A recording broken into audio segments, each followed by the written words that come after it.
Casablanca, the place chosen for the latest Roosevelt-Churchill meeting.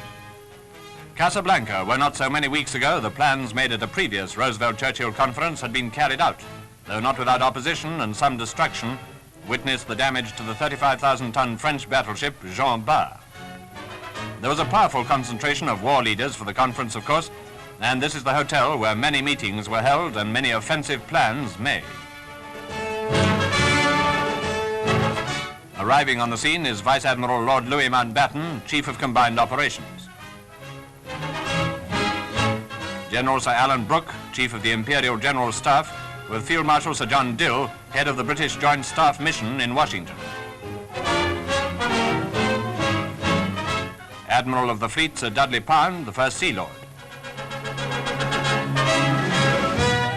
These men, who as leaders of Navy, Army and Air Force, British and American, work with the President of the United States and Great Britain's Premier, these men are responsible for the technical planning of Anglo-American attack in 1943.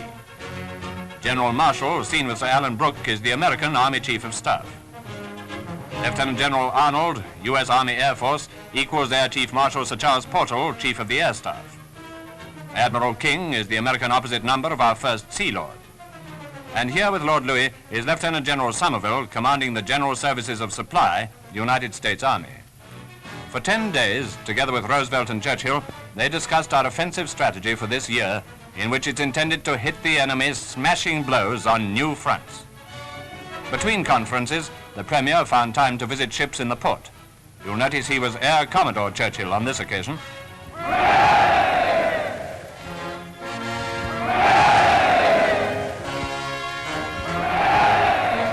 Another glimpse of him with his son, Randolph.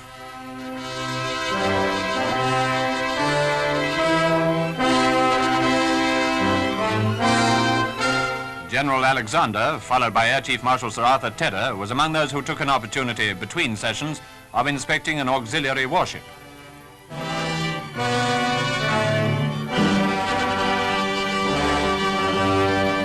Aboard this vessel, a number of Wren officers carried out their important communications duties throughout the conference, and a 10-day conference that includes all the British and American chiefs involved a lot of work for all concerned, you can be sure of that. President Roosevelt employed whatever spare time he had in inspecting the growing strength of United States forces.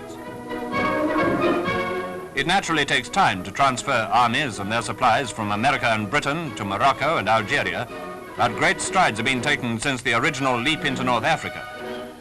The President, anxious naturally to assess the effective strength and the bearing of American units already there, made a lengthy tour in a jeep. When he paused for a snack, he found the menu not bad at all. Boiled ham and Swedes, fruit salad and coffee. Afterwards, large numbers of men marched past the President, who is reported to have been very well satisfied with everything he saw.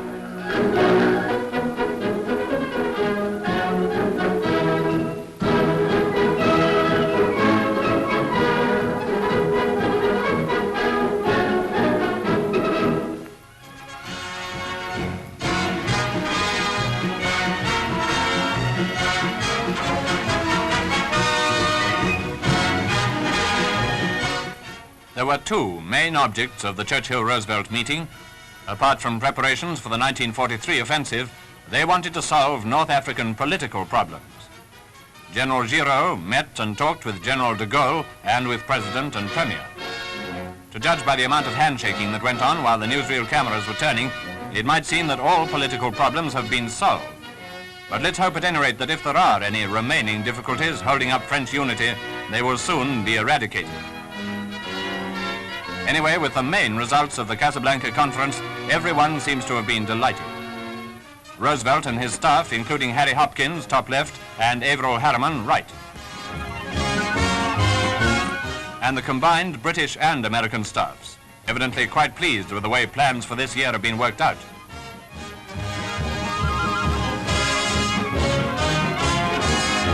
And how about the two principals, the men whose latest meeting has caused such mirth in the German press? The British and American press remembers quite clearly all that resulted from the last meeting of these two men.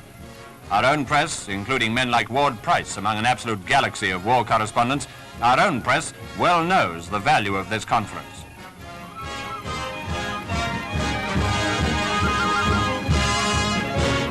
It was not exactly what Goebbels is pleased to call political tiddlywinks. It's a little more than that. Remember Roosevelt and Churchill, and see how emphatic Churchill is, have both declared there can be no terms for the Axis, only unconditional surrender. The Supreme Second Front Commander-in-Chief has now taken up his headquarters in London, a fact that hasn't been overlooked by the enemy, who continue to assert that all conceivable preparations have been made against attack. We all have complete trust in the Allied CNC and in the leaders and forces under his command. When the storm breaks, we shall see whether Germany's defenses can stand up to it. General Eisenhower is confident that they cannot. For me, one of the great inspirations of this war has been the goodwill with which soldiers, sailors, and airmen of differing nationalities have combined their efforts for the accomplishment of a common object. In effect, the stage is being set for the beginning of the great and crucial test all over the world. I am completely confident that the soldiers, sailors, and airmen, and all the civil populations of the United Nations will demonstrate once and for all that an aroused democracy is the most formidable fighting machine that can be devised. On the Russian front, the raising of the long and terrible Siege of Leningrad was one of the greatest of all Soviet victories so far. In the face of ghastly privations, the people of this city held on right in the front line, continually subjected to shelling and bombing. Life went on, and to give a faint idea of what it was like in Leningrad during the siege, here's a typical notice which says, during the bombardment, this side of the street is more dangerous. In spite of everything, work went on, and Leningrad's production of armaments included the construction of light, high-speed naval craft. Completed vessels were launched by crane, and from the river Neva, they went into action in defense of the city.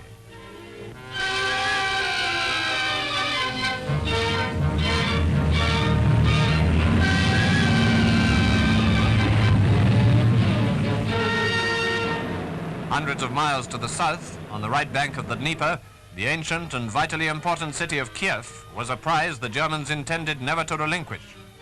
It's said to date from the 9th century, but however that may be, it was the birthplace of Russian and Ukrainian history.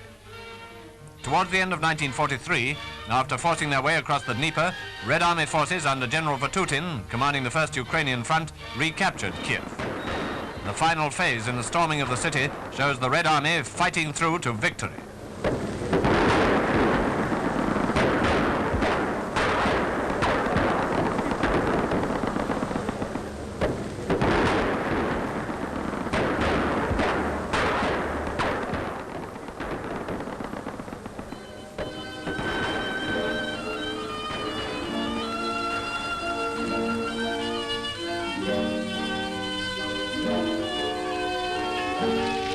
Scenes of appalling desolation awaited the arrival of the Soviet forces.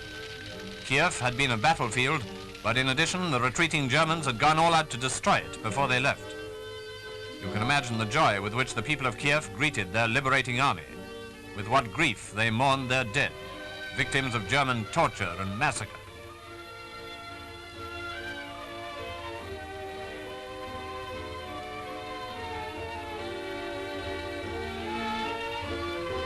The city itself was a shambles. Almost every building of importance was on fire or in ruins. That was the university. There's the railway station. The Pechersky Monastery, founded in the 11th century, was destroyed. The Uspensky Cathedral, the Germans blew up.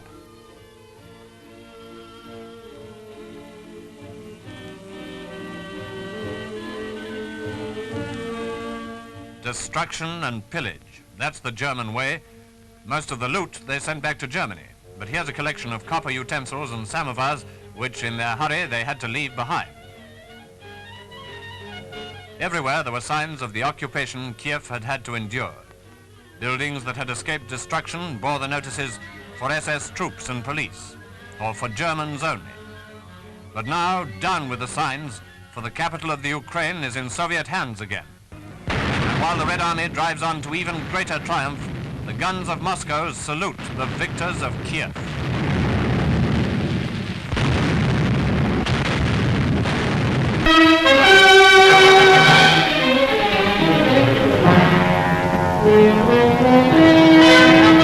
The Pacific is the chosen proving ground for the United States H-bomb experiments, here amid vast ocean spaces far from human habitation.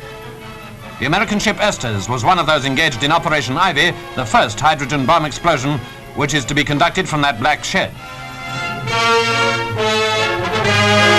The scene is Eniwetok Atoll, a remote chain of coral islands about to take the shattering impact of the colossal detonation. Elutalab Island was the actual site, and around the shed which housed the H-bomb weapon, all sorts of measuring devices were set up. The recording of information was, of course, a vital part of the operation.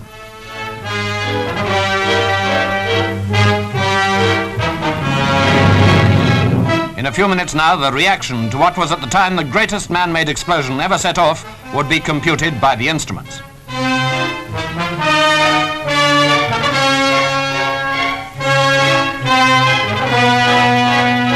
Now listen to an American spokesman on the spot. In less than a minute, you will see the most powerful explosion ever witnessed by human eyes. The blast will come out of the horizon just about there. And this is the significance of the moment. This is the first full-scale test of a hydrogen device. If the reaction goes, we're in the thermonuclear era.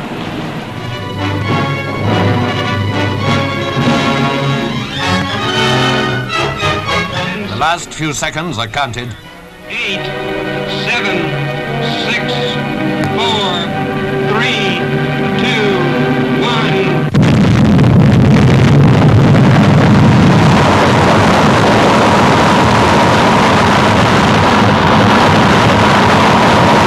The shockwaves of the world's first H-bomb rushed towards the onlookers, and spellbound they watched something never seen before.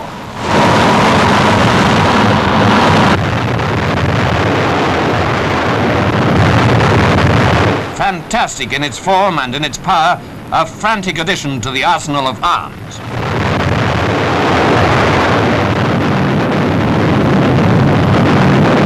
The violence of the bomb is comparable with the energy released by the sun itself.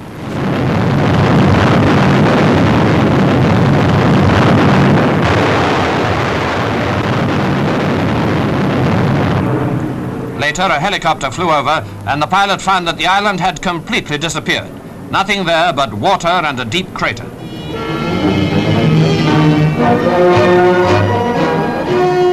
The former island is outlined in this diagram. The crater, which it had now become, could contain, says St. Paul's Cathedral, a score of times. Other islands of the atoll were stripped and scorched, everything on them withered or melted by the blast.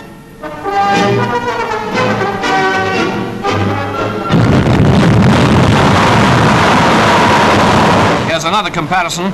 The explosion measured about 3¼ miles in diameter. That's how it could strike in New York, the Empire State Building in the center.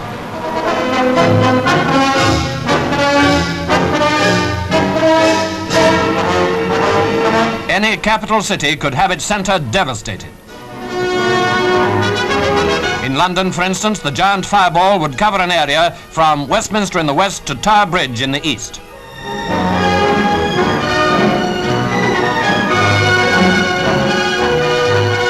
Here's the cloud at its maximum 10 minutes after the explosion.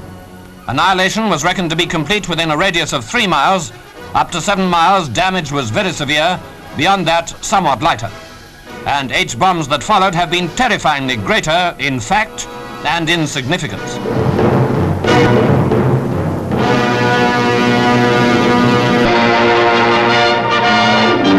It was bitterly cold weather with Washington under snow on the day of Mr. Kennedy's inauguration as President of the United States. Ex-President Truman was present, and Mr. Kennedy sat beside Ike for a few moments. Their wives were there, of course, to witness the ceremony. Then the official inauguration, Mr. Kennedy taking the oath administered by the Chief Justice. Gerald Kennedy, do solemnly swear that you will faithfully execute the office of President of the United States. that I will faithfully execute the office of President of the United States, and will to the best of your ability and will, to the best of my ability, preserve, protect, and defend the Constitution of the United States. preserve, protect, and defend the Constitution of the United States. So help you God. So help me God.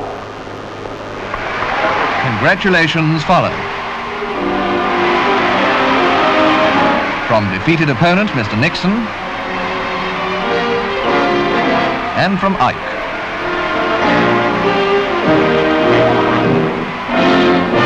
President Kennedy's inaugural address included these striking passages. Let the word go forth from this time and place to friend and foe alike that the torch has been passed to a new generation of Americans born in this century, tempered by war, disciplined by a hard and bitter peace, proud of our ancient heritage, and unwilling to witness or permit the slow undoing of those human rights to which this nation has always been committed and to which we are committed today at home and around the world. So let us begin anew, remembering on both sides that civility is not a sign of weakness and sincerity is always subject to proof. Let us never negotiate out of fear, but let us never fear to negotiate. So, with words of courage and wisdom, he began his term of office. Quite a day for John Kennedy and his wife Jackie. I bet they enjoyed it. Good luck to them both.